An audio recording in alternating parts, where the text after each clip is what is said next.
আমরা east Pakistan house করেছিলাম। সেই বাড়িটা বিক্রি করে দিয়ে ডারহামে একটা বঙ্গবন্ধু চেয়ার করা হয়েছে এবং শেখ হাসিনাকে একটা ডক্টরেট উপাধি দেওয়া হয়েছে। আমি মনে করি, আমার দৃঢ় বিশ্বাস, আসলে তিনি কিন্তু বাংলা লিখতে পারেন কিনা আমার সেটাও সন্দেহ আছে। কিন্তু অত্যন্ত অশিক্ষিত একটি পরিবারের সন্তান বলতেই হবে আমাকে, এবং সেজন্যই তিনি এতগুলো ডিগ্রি অর্জন করেছিলেন। তিনি দেখাতে চেয়েছিলেন তোমাদের সবাই যেতে আমি শিক্ষিত, তোমাদের একটা পিএইচডি থাকতে হবে। আমার 1 ডজন পিএইচডি আছে, তার মধ্যে একটা হচ্ছে ডারহাম পিএইচডি। আমি মনে করি ডারহাম ইউনিভার্সিটিকে এখনই চিঠি লেখা উচিত যে তোমরা বঙ্গবন্ধু চেয়ার অপসারণ করো। এটা আমাদের অনেক পরিশ্রমের ফসল ছিল। 91 হাইওয়ে হিলে আমরা ইস্ট পাকিস্তান হাউস করেছিলাম, কারণ আমাদের স্বপ্ন ছিল ইস্ট পাকিস্তানকে স্বাধীন করতে হবে। সেইটা হয়নি, তখন হয়নি, কিন্তু বাড়িটা বিক্রি হয়ে গেছে। কোথায় গেল টাকাটা?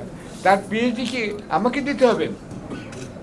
শেখ হাসিনা ওয়াজেদ মিয়া, আপনার পুরো নাম এটা, মিসেস মিয়া, আপনি যেখানে থাকুন আপনি আসুন, কয়টা আপনি চান আপনাকে আমি অনেক সার্টিফিকেট দিয়ে দেবো, নট এ প্রবলেম।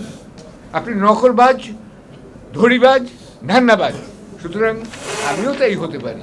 আপনি মনে করবেন যে আমি হতে পারি না, আসুন আমার সঙ্গে বাংলা লিখুন, কমপ্লিট করুন, আমার সঙ্গে ইংরেজি লিখুন, কমপ্লিট করুন।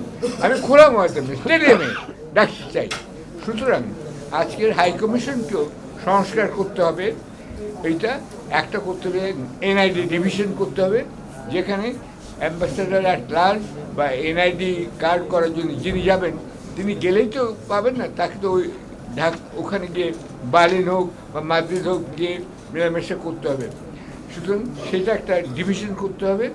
আর আরেকটা করতে হবে, সেখানে যে ইকোনমিক মিশন করতে হবে, এম্বাসির আর কনসুলার মিশন, কনসুলার, ইকোনমিক, এনআইডিটা ইম্পর্টেন্ট এই জন্য, আপনারা বুঝতে পারছেন না, আপনাদের সবার বয়স হয়ে যাচ্ছে।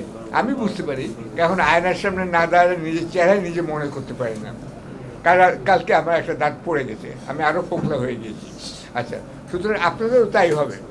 কিন্তু যতক্ষণ এই প্রজনন প্রক্রিয়া, মানুষের মধ্যে প্রেম ভালোবাসা বজায় থাকবে, নারীরা যতক্ষণ স্বামীর পাশে বিদেশে থাকবেন, তখন বিদেশিদের সংখ্যা আরও অনেক বাড়বে। এবং এটার সঙ্গে লিঙ্ক আছে অনেক কিছু, অর্থনৈতিক লিঙ্ক আছে। একটাই যেমন উদাহরণ দিচ্ছি, আপনাদের এখানে সিঙ্গাপুর এয়ারলাইন্স এত বিখ্যাত এয়ারলাইন্স, তাদের জনসংখ্যা কত? কিন্তু বাংলাদেশ বিমানের ক্যাপটিভ জনসংখ্যা আছে, যে তারা সবসময় বাংলাদেশ বিমানে উঠতে চায়, কিন্তু সিঙ্গাপুর এয়ারলাইন্সের মধ্যে আমাদের সংখ্যায় তো মিলেই না। আমাদের এয়ারলাইন্স নাই কেন? আমাদের এয়ারলাইন্স যদি থাকে তাহলে সেই এয়ারলাইন্সে সাইপ্রাস থেকে হোক, আপনার সার্ডিনিয়া থেকে হোক, স্টকহোম থেকে হোক, সবাই কিন্তু বাংলাদেশ বিমানে আসবে। টার্কিশ এয়ারলাইন কিন্তু এখন ইউরোপের সবচেয়ে বড় এয়ারলাইন হয়ে দাঁড়িয়েছে।